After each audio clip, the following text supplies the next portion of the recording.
What's a ghetto rat like you doing in my courthouse? Officer Bradley Thompson's words sliced through the morning air as Dr. Kesha Williams approached the metal detector. His sneer was unmistakable, his voice loud enough for everyone nearby to hear. Kesha froze. Conversations stopped. A lawyer with a stack of files turned to stare. A court clerk's mouth fell open. Thompson crossed his arms, blocking her path to the security checkpoint. You lost or something? The food stamp office is 3 blocks down. Behind him, Officer Santos grabbed her partner's arm, whispering urgently, but Thompson was just getting started. Come on, spit it out. What's your excuse for being here? Baby daddy got arrested again? The professional woman in the white blazer stood perfectly still. Her briefcase remained steady in her grip, but something dangerous flickered in her eyes.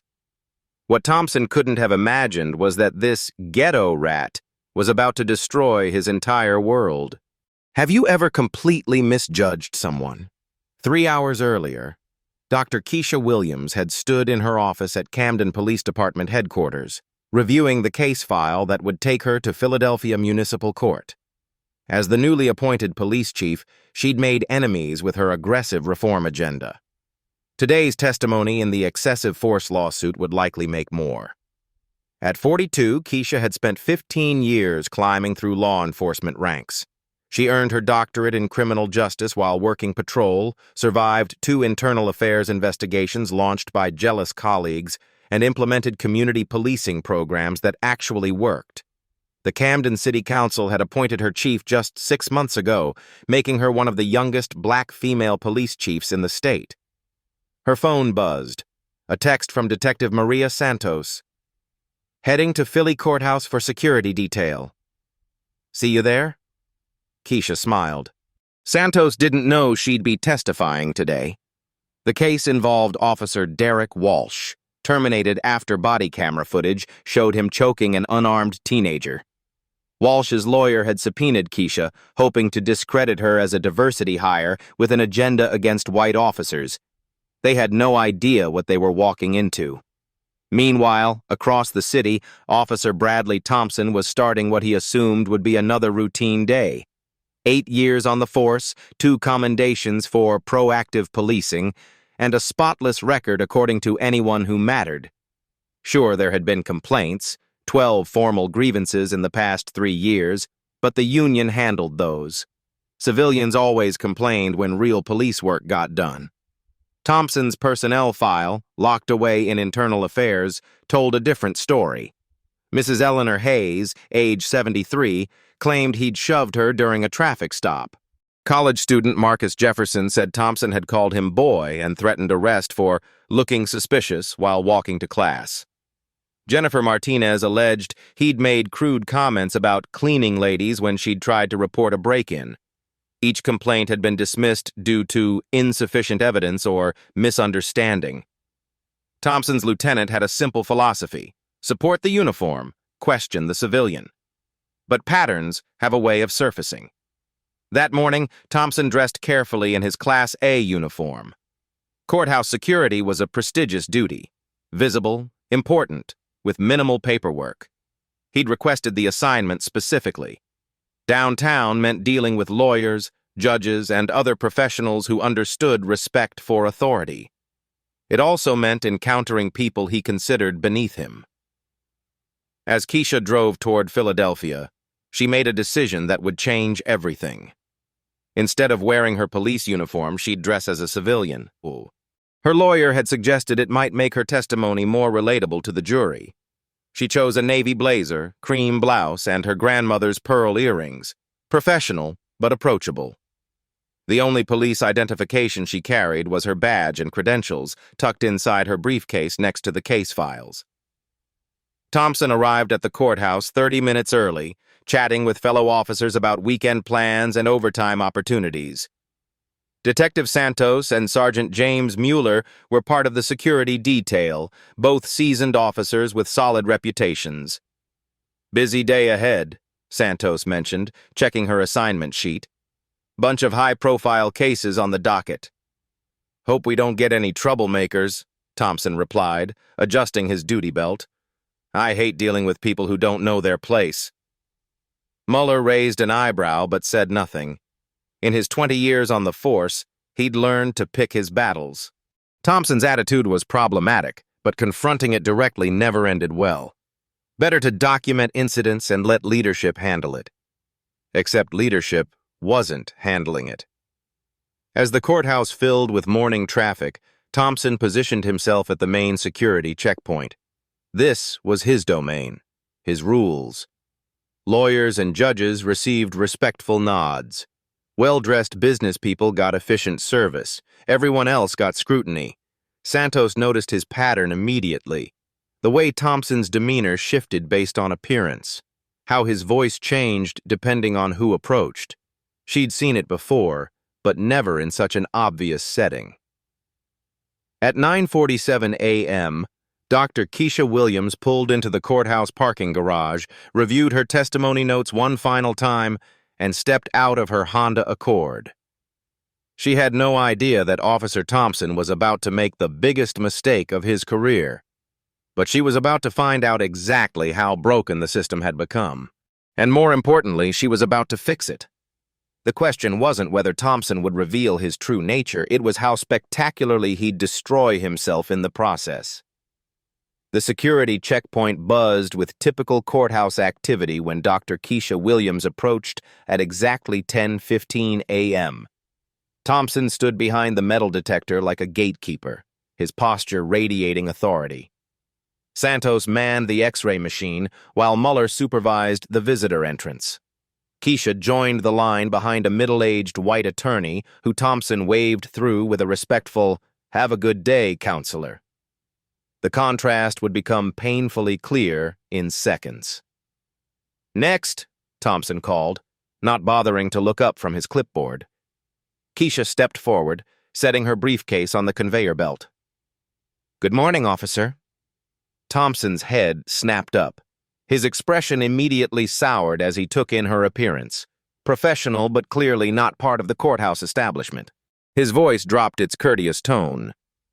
"What's a ghetto rat like you doing in my courthouse?" The words hit like a physical blow. Conversations around them stuttered to a halt.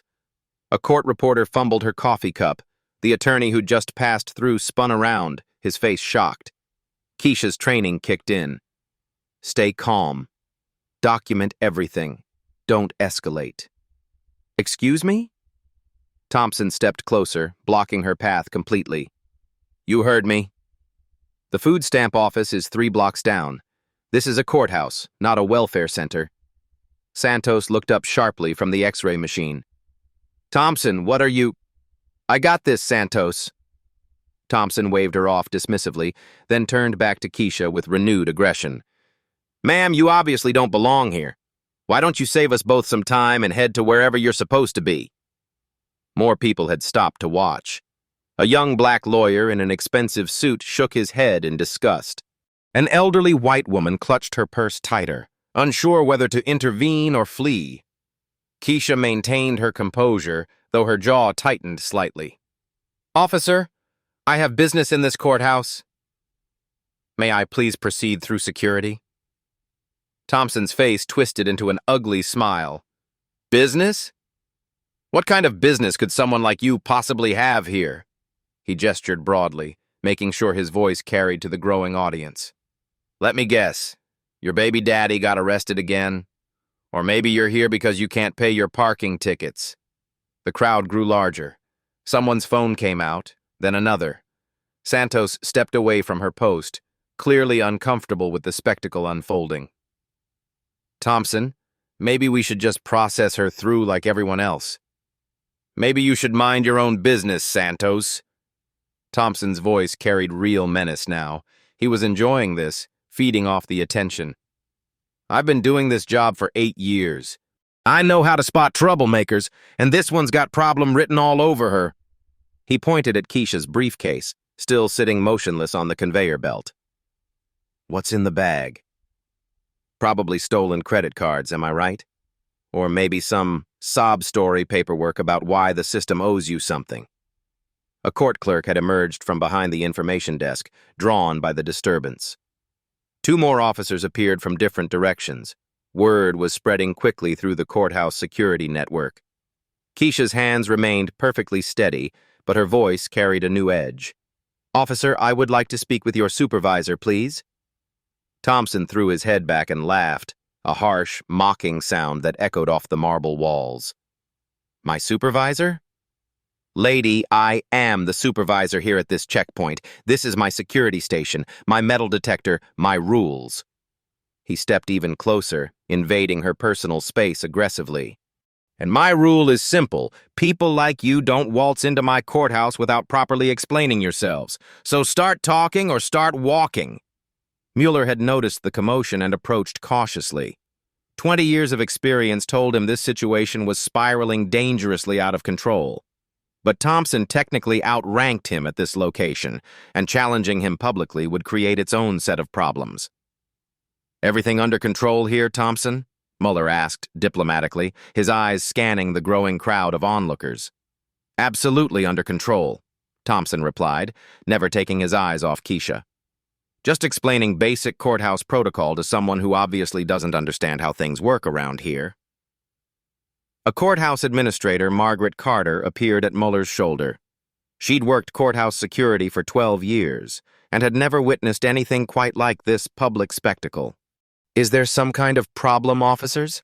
Carter asked, her professional training warring with her growing disbelief. Thompson gestured toward Kesha like she was Exhibit A in a criminal trial. "This individual is being completely uncooperative, refuses to explain her legitimate business here, won't follow simple security instructions. Classic disruptive behavior pattern." "I haven't refused anything," Kesha replied calmly, her voice carrying clearly through the increasingly quiet lobby. "I've asked to proceed through your security checkpoint and requested to speak with the supervisor." Those seem like entirely reasonable requests. Thompson's face flushed darker. Being contradicted publicly, especially by someone he considered fundamentally inferior, triggered something genuinely ugly inside him. "Don't you dare try to get smart with me," he snarled, jabbing his finger in her direction. "I know your exact type. Always trying to play victim, always claiming discrimination when you're just being held accountable for once in your life." The phone cameras were recording everything now. Santos looked physically nauseous. Mueller was reaching for his radio, probably to call for backup or request a higher-ranking supervisor to defuse the situation. "You want to know what I really think?" Thompson continued, his voice rising to address the entire crowd. "I think you saw this courthouse on some legal TV drama and decided to come here and cause trouble, probably hoping to file some completely bogus lawsuit about being mistreated so you can get yourself a nice fat payday." The gathering had grown to nearly 40 people now. Lawyers were canceling phone calls to witness the spectacle. Court staff whispered among themselves in shocked disbelief. This wasn't just wildly inappropriate behavior. It was a spectacular, career-ending performance, being broadcast live on multiple social media platforms simultaneously. Kesha glanced methodically around the room, taking detailed mental notes. Security cameras positioned at every conceivable angle, multiple witnesses from diverse backgrounds and professions, audio recording from the courthouse's comprehensive surveillance system. Evidence was accumulating exponentially by the second. "Officer Thompson," she said evenly, reading his nameplate for the first time since the confrontation began, "I'm asking you one final time to allow me to proceed through this security checkpoint so I can conduct my legitimate business in this courthouse." Thompson's entire body language shifted into pure aggression. Being directly challenged in public, especially by someone he'd already decided was beneath his consideration, unleashed the absolute worst aspects of his personality. "You're asking me? You don't ask me a damn thing." His voice echoed throughout the marble lobby. "You follow my explicit instructions, or you get the hell out of my courthouse right now." He jabbed his finger aggressively toward the main entrance doors. "There's your exit. Use it immediately before I decide you're creating a deliberate public disturbance and need to be arrested." Santos finally found her courage and her voice. "Thompson, this has gone way too far. We need to just..." We need to just do what, Santos? Thompson whirled on his colleague with genuine fury. Let potential criminals waltz into our courthouse without proper screening procedures? Is that really what you want?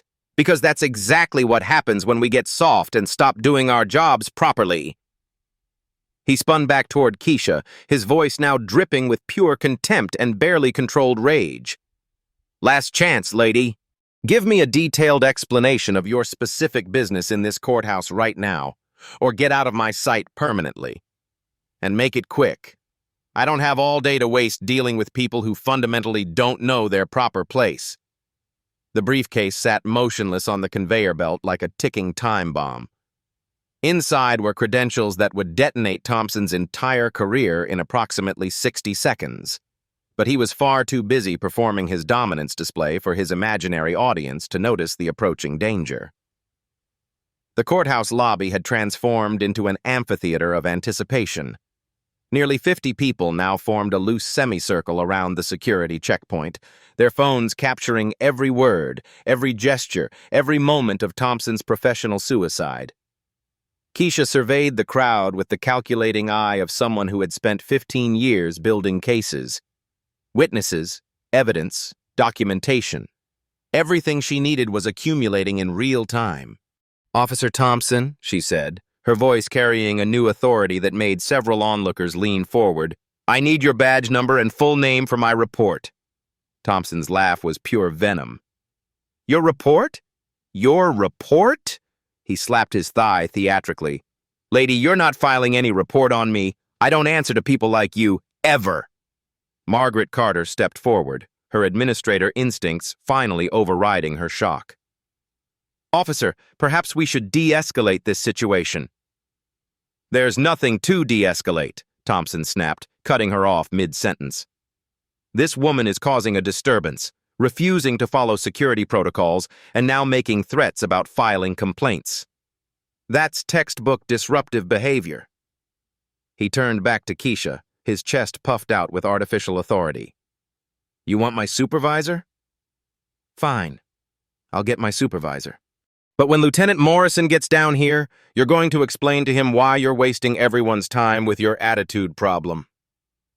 Santos couldn't stay silent any longer. Thompson, maybe we should just let her go through security like everyone else. This is getting out of hand.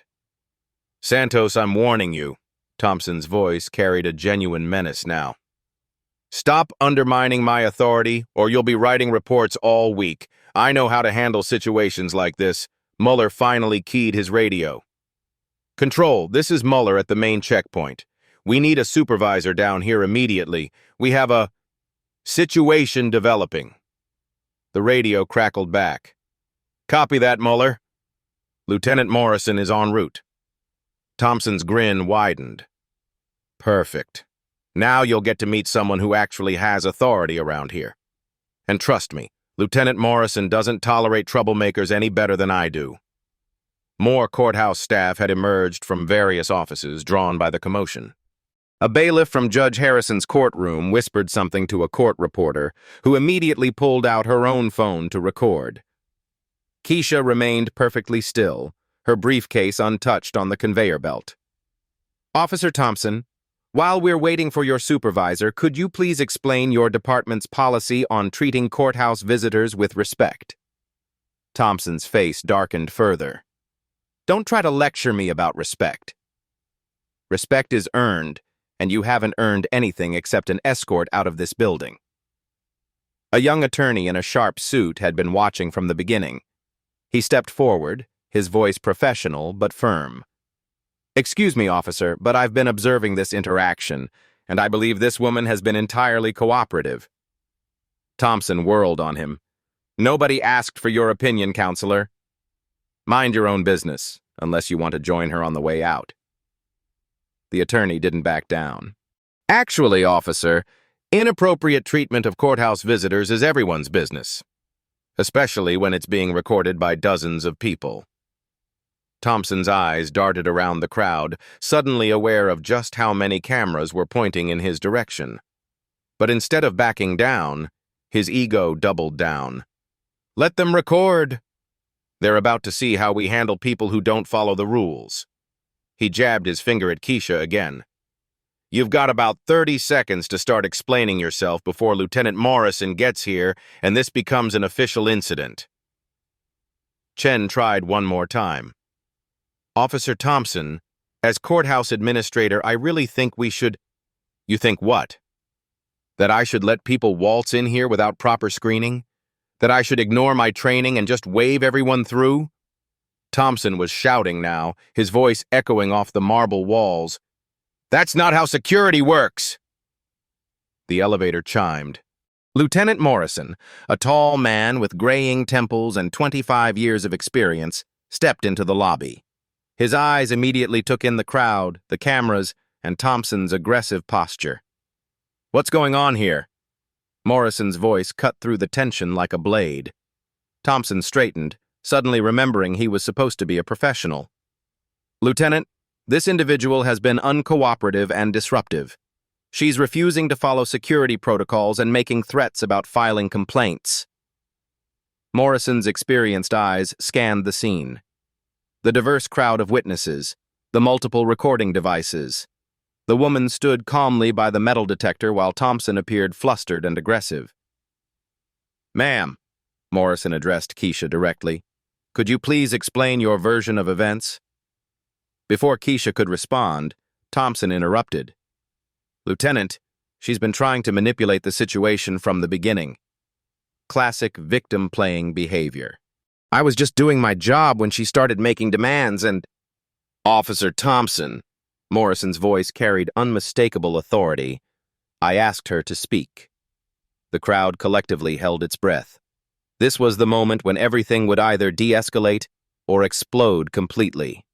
Kesha looked at Lieutenant Morrison, then at Thompson, then at the briefcase that contained the credentials to end this nightmare instantly. But she made a calculated decision. Let the system reveal itself completely. Lieutenant Morrison, she said quietly, I'd like to file a formal complaint. Lieutenant Morrison's expression grew increasingly grave as he surveyed the scene. 40-plus witnesses, multiple recording devices, and one of his officers clearly out of control. 25 years of experience told him this situation was already beyond salvage, but he had to try. Ma'am, I apologize for any confusion, Morrison began diplomatically. If you could just help me understand what happened here. Thompson couldn't contain himself. Lieutenant, don't let her manipulate you too. This is exactly what these people do. They create problems and then play victim when we try to maintain order. Morrison's jaw tightened. Officer Thompson, you need to step back and let me handle this. But sir, you don't understand the full situation. This woman has been disruptive from the moment she walked in here. She's probably got a criminal record, maybe outstanding warrants. Thompson! Morrison's voice cracked like a whip. That's enough! The crowd sensed the approaching climax. Phone cameras zoomed in closer. The young attorney who'd spoken up earlier positioned himself for a better view. Santos looked like she wanted to disappear into the floor. Kesha finally spoke, her voice carrying a quiet authority that made everyone lean forward. Lieutenant Morrison, I appreciate your professionalism. However, I think this situation requires more than an apology. Ma'am, I assure you we'll conduct a full investigation into today's incident, Morrison replied. Officer Thompson's behavior was completely inappropriate, and there will be consequences. Thompson's face went pale. Lieutenant, you're taking her word over mine? After 8 years of loyal service? Morrison ignored him completely. Ma'am, if you'd like to file a formal complaint, I can provide you with the proper paperwork and put you in contact with internal affairs. Kesha nodded slowly. That won't be necessary, Lieutenant. She walked calmly to the conveyor belt where her briefcase had sat throughout the entire confrontation. The crowd watched in complete silence as she opened it with deliberate precision. Because I'll be handling this through proper channels myself. Her hand emerged holding a leather credential wallet. She flipped it open, revealing a gold badge that caught the courthouse lighting like a beacon. I'm Police Chief Kesha Williams, Camden Police Department. The silence was deafening. Lieutenant Morrison's eyes widened in horror as the full magnitude of the disaster became clear. Thompson's mouth fell open, his brain struggling to process information that didn't fit his worldview. Santos whispered, "Oh my God," under her breath. Muller actually stepped backward, as if distance might somehow reduce his association with the catastrophe. The crowd erupted in whispers, gasps, and the rapid-fire clicking of phone cameras capturing the moment Thompson's world collapsed. That's not possible," Thompson stammered, his voice barely audible. "Anyone can buy a fake badge." "This is some kind of setup." Morrison moved quickly to examine the credentials. His face went from pale to green as he recognized the authentic Camden PD Chief's badge, complete with official seal and identification number.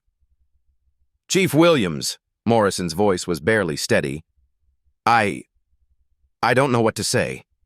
This is unconscionable." The young attorney in the crowd couldn't help himself. "I believe the phrase you're looking for is career-ending disaster." Nervous laughter rippled through the onlookers. Thompson looked around desperately, as if searching for an escape route or a time machine. Kesha's voice remained calm and professional. "Lieutenant Morrison, Officer Thompson has violated multiple departmental policies, engaged in clear discriminatory behavior, and created a hostile environment for courthouse visitors. This was all captured on security cameras and recorded by dozens of witnesses." Morrison nodded grimly. "Chief Williams, This department will take immediate action. Officer Thompson is suspended from duty pending a full internal affairs investigation." "Suspended?" Thompson's voice cracked. "For what?" "Doing my job? You're suspending me because of some trumped-up discrimination claim?" Kesha turned to face Thompson directly for the first time since revealing her identity. Her voice carried the quiet authority of someone accustomed to command. "Officer Thompson, in the past 20 minutes you have referred to me as a ghetto rat, suggested I was here about a baby daddy, accused me of welfare fraud, implied I was planning to file a false lawsuit, and told me I needed to know my place, all while blocking my legitimate access to this courthouse." She gestured to the crowd of witnesses. "Fortunately, dozens of people recorded your behavior. The security cameras captured every word, and your own colleagues watched you violate basic civil rights protections." Thompson's face cycled through expressions: confusion, denial, panic, and finally, desperate anger. "This is entrapment! You set me up! You came in here dressed like... Like what, Officer Thompson?" Kesha's voice was steel wrapped in velvet. "Like a professional black woman conducting legitimate business in a public courthouse? Is that grounds for the treatment you gave me?" Morrison stepped between them, his damage control instincts finally kicking in. "Chief Williams, on behalf of this department and the city, I offer our sincerest apologies. This behavior is completely unacceptable and does not represent our values." Margaret Carter, the courthouse administrator, had been frantically texting during the revelation. "Chief Williams, I've contacted the chief judge. He wants to meet with you immediately to discuss enhanced bias training for all courthouse security personnel." The crowd had grown even larger as word spread through the building. Lawyers delayed court appearances to witness the aftermath. Court reporters abandoned their posts to record history in the making. Santos finally found the courage to approach. "Chief Williams, I should have spoken up sooner. I'm sorry I didn't stop this earlier." Kesha nodded acknowledgingly. "Detective Santos, you were in a difficult position, but now you know what failure to intervene looks like. Remember this feeling." Thompson made one last desperate attempt. "This isn't over. I've got union representation. I've got rights. You can't just destroy my career because I was doing my job." Kesha's response was quiet but devastating.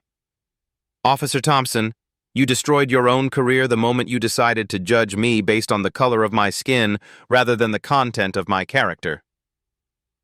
She closed her credential wallet and returned it to her briefcase. "Lieutenant Morrison, I'll expect a full report on your internal affairs investigation within 72 hours. I'll also be recommending immediate bias training for your entire courthouse security detail." Morrison nodded rapidly. "Of course, Chief Williams." "Whatever you need." Thompson stood frozen, finally understanding that his 8-year career had just ended in the most public, humiliating way possible. The phones kept recording. The evidence kept accumulating. And justice, delayed by 20 minutes of discrimination, was finally about to be served. 72 hours later, the Philadelphia Police Department's Internal Affairs Division buzzed with activity unprecedented in recent memory. Detective Lisa Carter, a 20-year veteran with a reputation for thoroughness, had been assigned to lead what everyone knew would be the most scrutinized investigation in department history. The evidence room looked like a multimedia production studio. Security footage from 16 different courthouse cameras sat stacked beside dozens of cell phone videos uploaded to social media.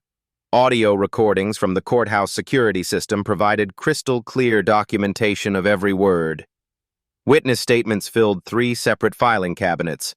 Chen reviewed the security footage for the 12th time, watching Thompson's face transform from bored indifference to active malice to absolute panic. The cameras had captured everything, every gesture, every sneer, every moment of his professional destruction. Her phone rang. "Detective Carter, this is Captain Rodriguez. The chief wants a status update on the Thompson investigation." "Captain, I've never seen evidence this comprehensive. We have visual documentation, audio recordings, and 43 separate witness statements. This isn't just misconduct. It's a civil rights violation with federal implications." The investigation had exploded beyond anyone's expectations. What started as a single incident had uncovered a pattern of systematic discrimination that reached deep into the department's culture. Chen's team had spent the weekend cataloging evidence. The courthouse security footage alone provided 6 different angles of Thompson's tirade. Each camera captured different moments: his dismissive gestures, his aggressive posturing, his complete transformation when he realized who Kesha was. But the cell phone footage told an even more damning story. 47 separate videos had been uploaded to social media within hours of the incident. The hashtag courthouse chief was trending nationally. Legal experts on CNN were calling it the most documented case of police discrimination in recent history. Meanwhile, in a sterile interview room down the hall, Officer Bradley Thompson sat across from Internal Affairs Lieutenant Robert Martinez. Thompson's union representative, Attorney Michael Stevens, reviewed files with increasing dismay. "Officer Thompson," Martinez began, "you've reviewed the security footage. Would you like to revise your initial statement?" Thompson's story had changed 3 times in 3 days. First, he'd claimed Kesha was uncooperative and suspicious. When shown the video evidence, he'd switched to following standard security protocols. Now, faced with audio recordings of his exact words, he was attempting a final desperate defense. "Lieutenant, I was having a bad day. Personal problems at home. My wife filed for divorce last week. I haven't been sleeping. It wasn't about race. I treat everyone the same way when they don't follow procedures." Attorney Stevens winced visibly. "Bradley, perhaps we should discuss plea options." "I'm not racist," Thompson continued, his voice rising to near hysteria. "I've worked with black officers for 8 years. Detective Santos is Puerto Rican. Ask her if I ever treated her badly. I've got black friends from high school. This is all being blown out of proportion because she's a police chief and I didn't recognize her." Martinez slid a thick folder across the table. "Officer Thompson, these are complaint records from your personnel file. 12 separate incidents in 3 years, all involving minorities, all describing identical behavior patterns." Thompson's face went pale as Martinez began reading methodically. "Mrs. Eleanor Hayes, September 2023. Officer Thompson called me aggressive and told me people like me always cause problems when we don't get our way. Marcus Jefferson, February 2024. Officer Thompson said I looked suspicious walking near the courthouse and told me to go back where I came from. Jennifer Martinez, May 2024. Officer Thompson made derogatory comments about cleaning ladies and suggested I didn't belong in a professional building. The list continued for 10 minutes. Each complaint described identical behavior, racial profiling, verbal harassment, abuse of authority, and systematic humiliation of minorities who couldn't effectively fight back. Stevens interrupted desperately. "Lieutenant, those complaints were all properly investigated and dismissed due to insufficient evidence." "They were dismissed," Martinez replied coldly, "because they were individual incidents with no witnesses and no recordings. This time we have comprehensive documentation from every possible angle." Thompson's desperation was palpable now. "Those people were lying. They always lie when they get caught breaking rules. They cry racism every time someone holds them accountable." The room fell silent. Even Stevens looked mortified by his client's words. Martinez leaned forward. "Officer Thompson, do you understand that you're being recorded right now? Will these statements become part of your permanent record?" Back in Detective Carter's office, the phone rang constantly. Media requests, legal inquiries, and calls from community organizations flooded the switchboard. But the most significant calls came from unexpected sources. "Detective Carter? This is Mrs. Gloria Henderson. I saw the news about that officer at the courthouse. I want to tell you what he did to me last year." Over the next 6 hours, Carter's phone didn't stop ringing. Victims who had suffered similar treatment but never reported it began coming forward in unprecedented numbers. The pattern became undeniably systematic. David Rodriguez, a courthouse maintenance supervisor. "Officer Thompson made me empty my entire toolbox 3 times in 1 week. Called me Pedro even though I corrected him repeatedly and my name tag clearly said David. He said people like me were probably casing the building for break-ins later." Sarah Kim, a certified court translator. "He always made comments about my accent, asking if I was here legally, if my certification was legitimate. Made me show my credentials every single time I entered the building. I dreaded going to work because of him." James Washington, a veteran civil rights attorney with 30 years' experience.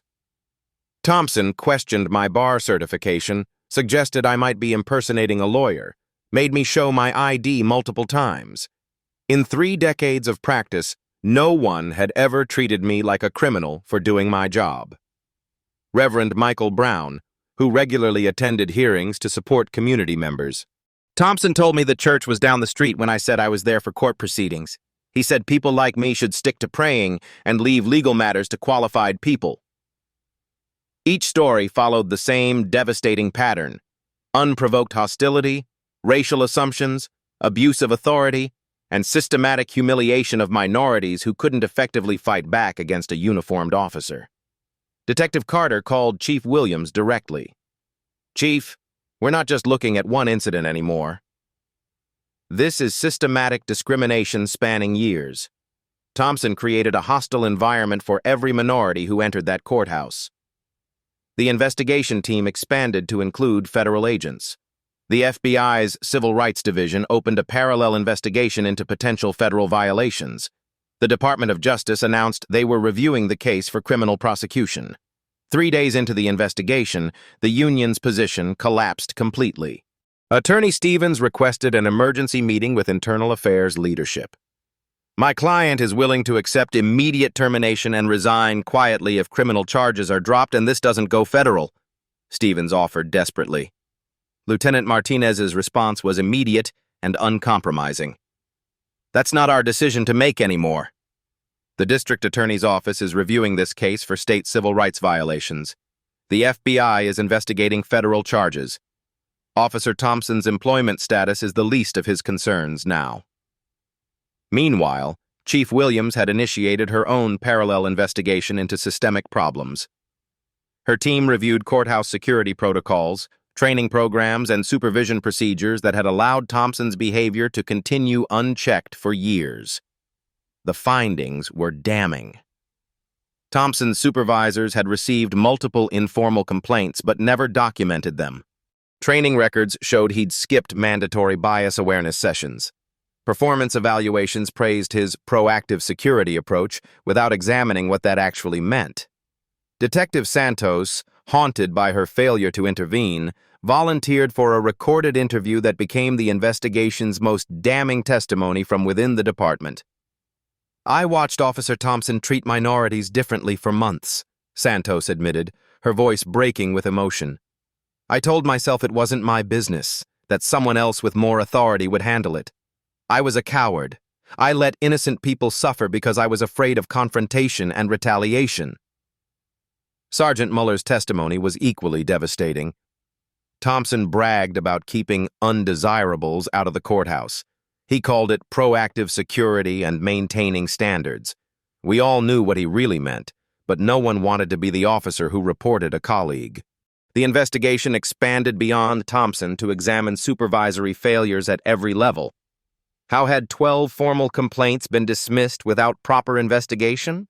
Why had no supervisor noticed the obvious pattern? Who was ultimately responsible for the training failures and cultural problems that produced such behavior? Lieutenant Morrison found himself under intense scrutiny as well.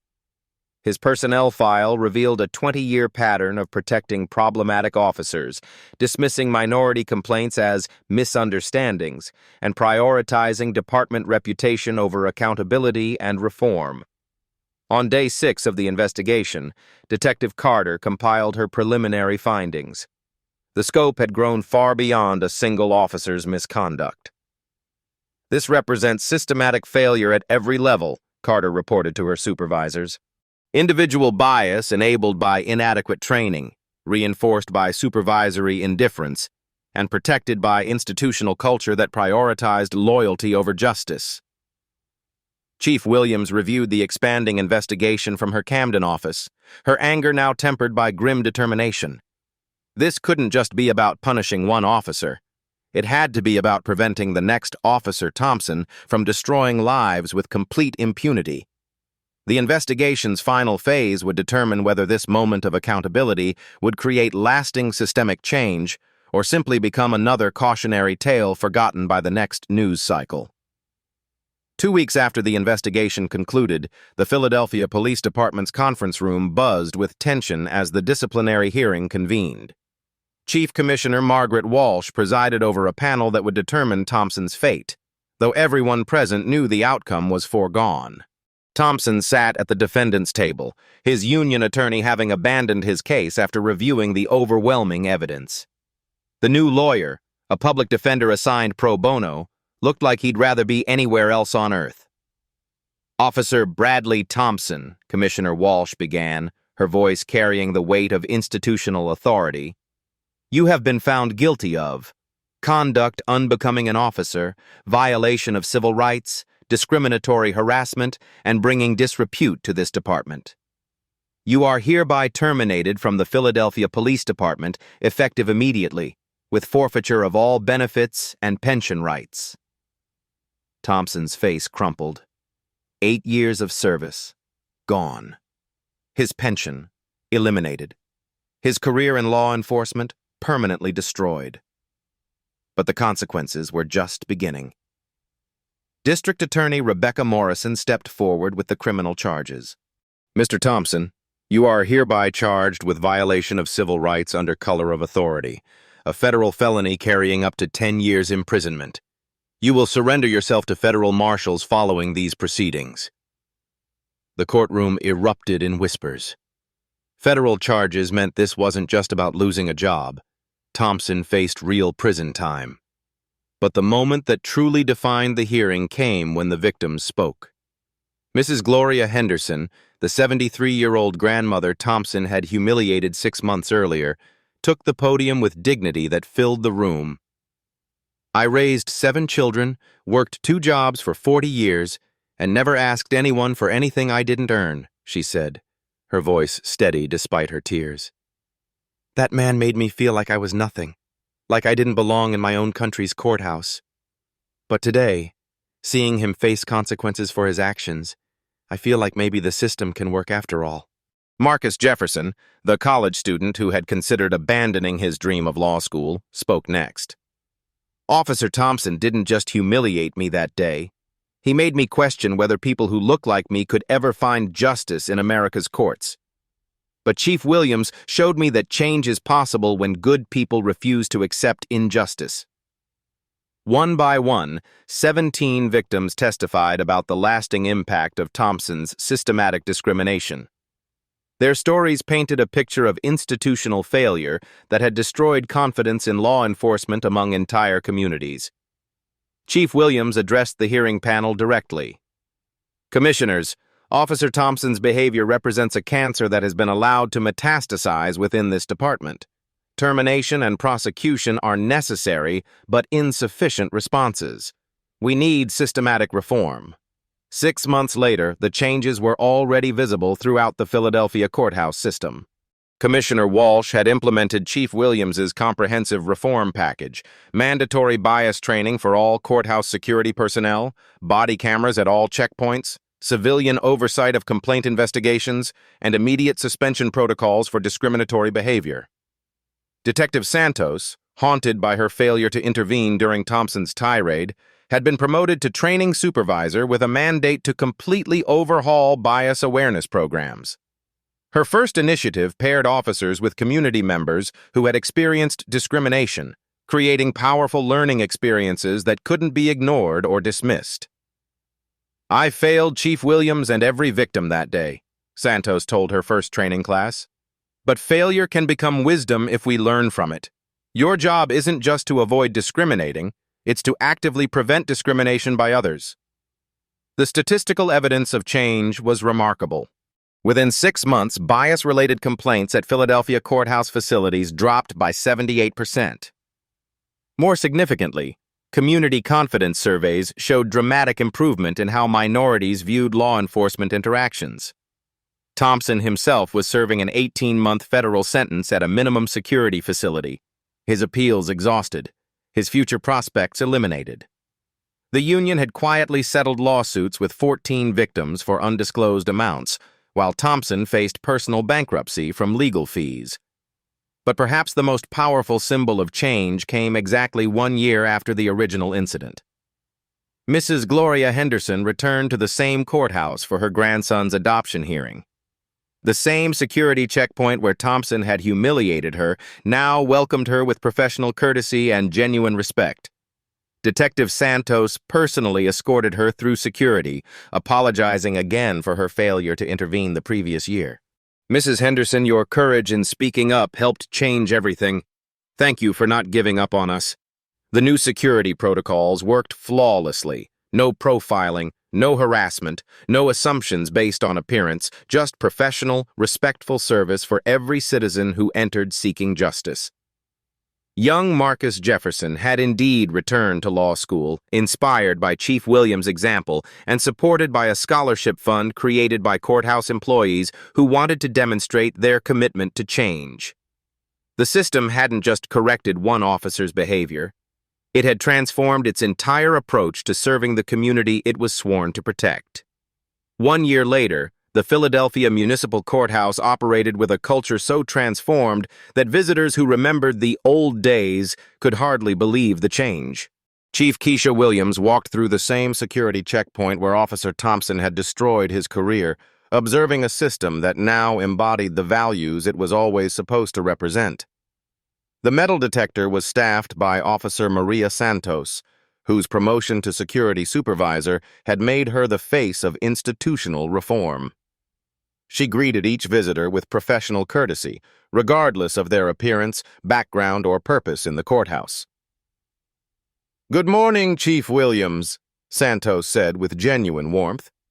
"Here for the quarterly review meeting?" "Actually, I'm here to observe," Kesha replied, watching as a young black attorney navigated security without incident, his credentials respected, his presence welcomed. "I want to see how far we've come." The statistics told an incredible story. Bias complaints had fallen by 82%. Community confidence in courthouse security had risen to historic levels. Most importantly, the courthouse now served everyone with equal dignity and respect. Mrs. Gloria Henderson, now 74, had become an unlikely symbol of the transformation. She volunteered twice weekly at the courthouse information desk, helping other citizens navigate the legal system with kindness and patience. Her presence reminded everyone that victims of discrimination could become agents of positive change. Marcus Jefferson had graduated law school with honors and begun his career as a public defender, inspired by Chief Williams' example of turning personal adversity into systematic reform.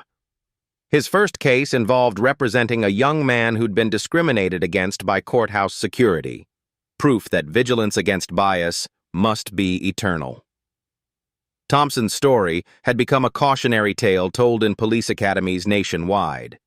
His 18-month sentence had been followed by permanent banishment from law enforcement, personal bankruptcy, and social ostracism.